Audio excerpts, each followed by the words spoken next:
How many times have you tried to break a bad habit? 90% of people fail when they first start trying to break their bad habits, and it's because they're trying to break it in all the wrong ways. Habits are hardwired into your brain, and they have to be, because you need the space for learning, which means that if you have a bad habit, you have to break it by rewiring the source code. You have to get into all the little parts of your brain that created the habit in the first place and keep it functioning. And how on earth can you do all of that? Well, here you go. Number 1. You actually have to hack your brain at the right point. When you break into something, you're not going to go for the hardest point, right? You're going to go for the weakest part and then get in that way. It's the same with your mind. You keep trying to hack and trick your normal conscious mind, and it's virtually impossible, okay? That shit's kept behind lock, key, alarms, and guards. The easiest way in is through your subconscious mind. And look, okay, before you dismiss this as some kind of woo-woo advice, hear us out. It's really hard, virtually impossible to rewire anything with your conscious, normal, everyday thinking mind. There's just too much going in and you can't get through all of that noise. But there's a moment when the noise is quiet, when it's still picking up steam, and that's when you have to slip in quietly, like a burglar in the night breaking into your own mind. When you wake up in the morning, your brain moves through different wave states. Delta waves, which are deep sleep. Theta, which is deep relaxation. Alpha, light relaxation. And then beta, which is very active. You want to catch those waves when it's not as active and more suggestible. So the moment you wake up and just before you fall asleep, sneak in with some imaginary scenarios where you've broken the bad habit and you feel good about it. We'll go into some more details on how to do this in just a moment, but we wanted to get this out of the way first to make sure you're entering your mind at the right point. Number 2. Make mistakes, because they break old neural pathways and build up new ones. Mistakes interrupt the system and cause chaos, and this is exactly what you want when you're trying to break a bad habit. Mistakes are your brain's weapon for creating change. If you've been conditioned to think that failure means you're back to square one, well, you've misunderstood how your brain works. Each time when you make a mistake as you're trying to break a habit, use that error to gather new data. Understand what doesn't work for you. The mistake is fine. The problem is when you don't actually gather information from it. Because, look, then you see the mistake as a failure and you fall off track since it feels like there's no coming back from it. But when you gather the data, your brain will rewire itself to recognize other options for the habit you're trying to break. The more mistakes you make, the better it becomes at predicting and avoiding those behaviors. But you must gather that data just like you would do with any work project.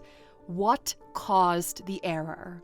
What's the most critical point of intercepting this error? And how can you make sure it doesn't happen again? Number 3, use emotional priming to set yourself up for success. Your emotions are the key to controlling your habits. You keep turning to your bad habits because they make you feel better when you experience negative emotions like stress, boredom, or anxiety. So when you feel stressed, you look for comfort, and since you find comfort in your bad habits, well, you'll use that habit to douse the feeling of stress. In a way, your brain has been trained to connect that comfort to the habits that are usually bad because they take less energy to do and usually give you a short rush before a drop. So you need to train your brain to experience good emotions from good habits instead of just the bad ones. And did you know that your body and your brain don't actually know the difference between what's real and what's imaginary? Whatever's happening in your mind, it's happening to you. With some emotional priming, you rehearse the feeling you want to get when you break a bad habit. Keep rehearsing this feeling. Think about breaking that habit and think about the good feelings that will come with it. Let's say you want to stop procrastinating and be more productive. Standard goal, right? Well, take a few moments each morning to sit quietly and imagine how you'll feel when you're in control of your time. Calm, focused, accomplished. Let those emotions wash over you as if they're already happening. This trains your brain to expect those feelings.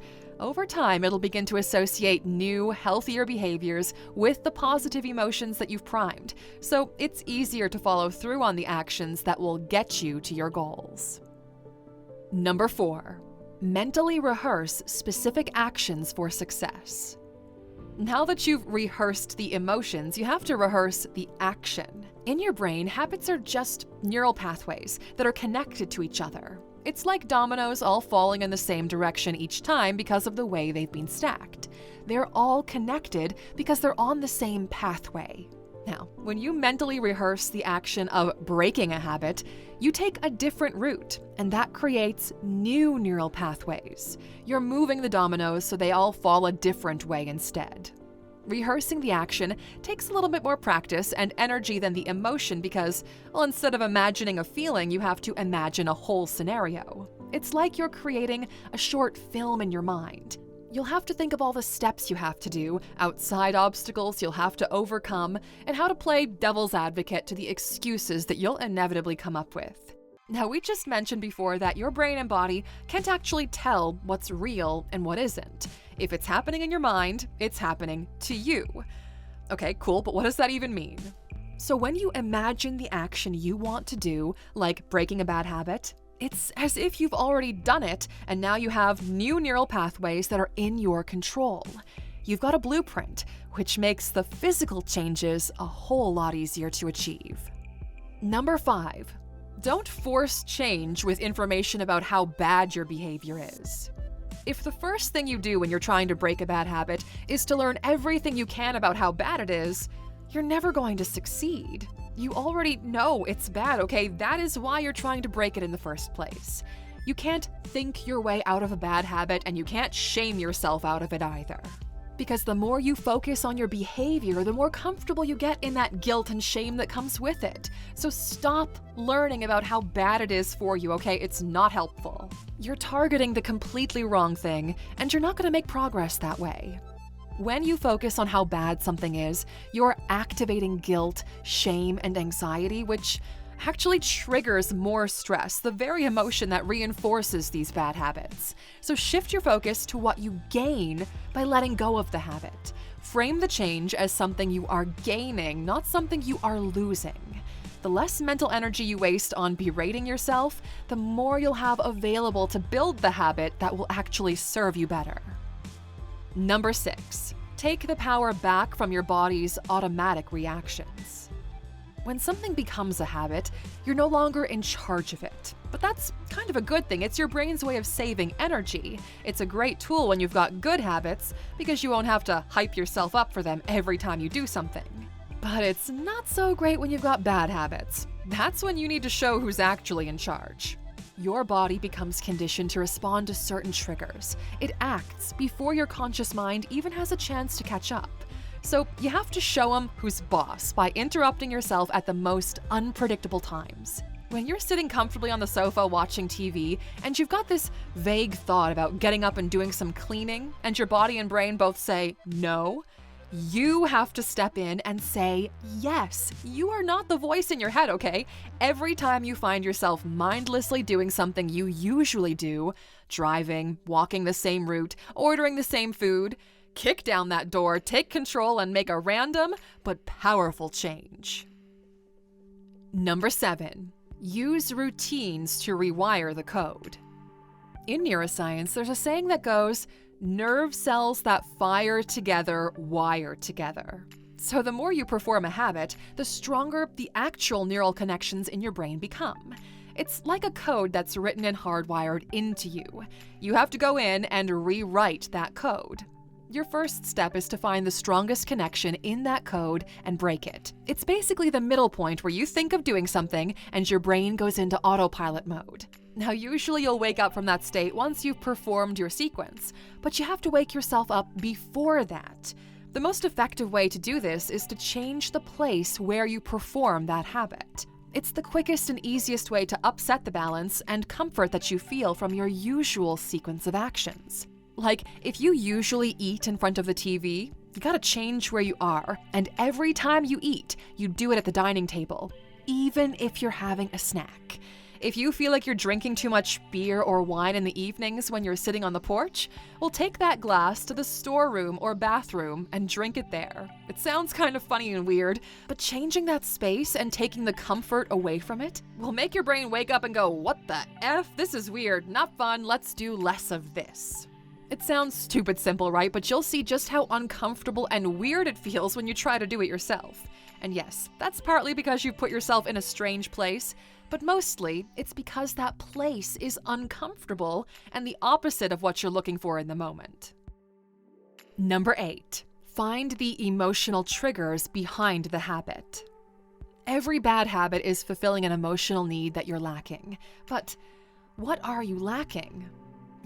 That's what you have to find out, right? You have to find this out by first seeing which emotion is triggering the habit in the first place. Is it stress, loneliness, boredom, or just wanting some comfort?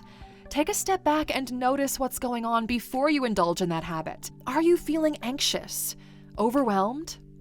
When you know the trigger, you can tackle it directly. Then, you come up with a healthier but also easier habit that you can do instead when you get that feeling. Like, if you're feeling stressed, you do 5 squats and then 5 push-ups instead. Don't think too much about the exercise or action here. Your goal isn't to become a squatting champion. It's just to break that automatic feedback loop of feeling an emotion and then turning to a habit to fix it. The awareness and then a deliberate action, repeated over time, is enough to karate chop that loop in half. Number 9, you can and should shorten your emotional reactions. When you've got a strong emotional reaction to something, your entire system shouts at you to pay attention to what caused it. When you pay attention to the cause, you take a snapshot of it, and that becomes a memory.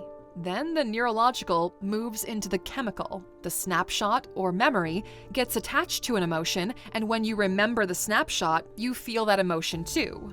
You can control how long you want that reaction to last. This is called a refractory period. It can last for minutes, hours, days, and years, and the longer it lasts, the more it becomes a part of your personality. When you constantly think and remember this, it's not just creating a habit, it's creating your temperament. Now, controlling the refractory period can be hard because it becomes addictive. You get a rush of energy with the memory, and so it starts to feel good, so you shorten that refractory period. If something shitty happens, look at it. Take 1 or 2 lessons away from it and only focus on those lessons. Every time that memory comes up, think of the lessons. Right now, we can bet that you've got a memory from years ago that you'd like to call up and get that rush again, even if it makes you feel bad. That memory is attached to some bad habit. If you want to break that habit, you have got to get over that memory. Number 10, reprogram your brain's reward system. Your most basic primal function above all else is to survive, right? If your brain sees something that it thinks is going to help you survive and reproduce, it's going to attach a high reward to it. The higher the reward, the stronger the habit for that reward is. For most people, the highest reward is calorie-dense foods. Why? Well, because more calories equals better chances of survival. It's an old, far outdated system that we don't need in today's world. But these primal functions haven't caught up yet. So you have to trick your brain with high rewards for good habits, not bad ones. When you don't perform your usual bad habit, give yourself a reward. But obviously, make sure it's something healthier, otherwise it kind of defeats the purpose. Think about the things that give you smaller doses of dopamine over a longer time. Don't compare the rewards side by side, because when you weigh things up like going for a walk, reading a few pages of your book, or listening to a podcast against scrolling social media, binge-watching shows, or procrastinating, well, you can clearly see what's easier and what takes less energy. So don't even think of them that way. You have your list of rewards, and that's it. Every time you don't do the habit, you choose a reward from your list. You don't let your brain and body choose from whatever list they've been leaning on because, well, that is clearly not working here. Number 11, be curious, not critical. They say that to break the autopilot mode you're running on, you have to pay attention. But paying attention can be so hard. You have to focus on what you're doing, what you're thinking, what you're feeling all the time. It's so easy to forget to pay attention even when you're feeling free, easy, and good. So a little hack for this is to be curious about your surroundings, because curiosity is one of your brain's superpowers. It breaks autopilot mode and forces you to activate its higher thinking centers. So get curious about the most random things and you'll slowly train yourself to be more aware of what you're doing. Like, look at a plant, but really look at it. Go close to it. Pick up a leaf. Look at the lines on that leaf. Look at the bugs on the plant. Maybe it's kind of gross, but whatever. You might look silly to everyone else, but your curiosity trains your brain to take charge of your body instead of just allowing it to be an autopilot. You're still breaking that autopilot mode, but in a way more fun and roundabout kind of way. Number 12. The unknown will still be scary. Because listen, okay, your body is deathly afraid of changing its routine. It'll fight you tooth and nail when you try to make a change because it doesn't know what's coming next. It's like when you have to take your pet to the vet when they're sick. You know that you're helping them, but to your pet, well, they think it's more like torture. They have no idea what you're up to. That's your body and brain when you're breaking a habit. It's freaking out. It's scared. It doesn't feel good. Even thinking about doing it right now doesn't feel good, so your body will influence your brain to do it tomorrow instead. You have to get used to this feeling though. It's not because breaking the habit is truly uncomfortable. Those emotions you're experiencing are fake. They're produced by your body to keep you in a more predictable and safe state. To your body, the unknown is way worse than the guilt and suffering you feel from the habit. That's why it's so hard to just get started, and then once you do it, you're like, oh, that wasn't so bad. And when you try to do it again, it's hard again, but not as hard as it was the first time. That's your body putting up its defenses and slowly learning that unpredictability isn't so terrible. And also, it's not in charge anymore, so it's putting up a fight that it actually cannot win. Eventually, your body will get the message that it should be sitting in the back seat. But first, you have to get used to feeling afraid of the change and just doing it anyway. Number 13. You have to stop starting your day in the past. Every morning when you wake up and you have a thought, 99% of you are starting your day in the past.